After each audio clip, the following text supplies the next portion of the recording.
आज महापौर मॅडम आणि राणे साहेब आणि सगळे अधिकारी कन्सर्न जे आहेत त्यांच्या सगळ्यांबरोबर व्हिजिट केलेली आहे. ओव्हरऑल सिव्हिल वर्क इंटॅक्ट आहे. फक्त फर्निचर वगैरे असल्यामुळे आणि 5 ते 6 वर्ष हा बंगला बंद असल्यामुळे त्याला अँटी करण्याची आवश्यकता आहे. काही नवीन फर्निचर करायला लागेल. महापौर मॅडमशी चर्चा करतो आणि त्यांच्या पसंतीने व्यवस्थित प्लॅनिंग करून कलर, फर्निचर करून घेतो. पुढच्या 2 महिन्यात एस्टिमेट टेंडर करून काम फायनल करतो. साधारण लवकरात लवकर काम करायचा प्रयत्न करतो. जितक्या लवकर मॅडम इथे राहायला येतील असा प्रयत्न आम्ही इंजिनिअरिंग डिपार्टमेंट मार्फत करतो. आपली बिल्डिंग दुरुस्तीचा हेड आहे, त्याच्यात आपल्याला करून घेता येईल.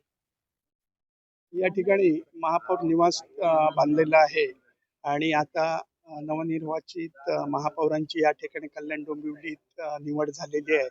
त्या अनुषंगाने आज शहर अभियंता, महापौर आणि आम्ही पाहणी केली.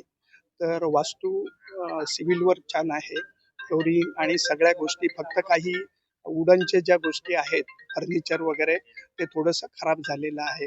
ते बदलण्याचं सिटी इंजिनियरांच्या निदर्शनास आणलंय आणि त्याच्यात काही दुरुस्त्या बदल करून ते केल्यावर बाकी सुस्थितीत बंगला आहे.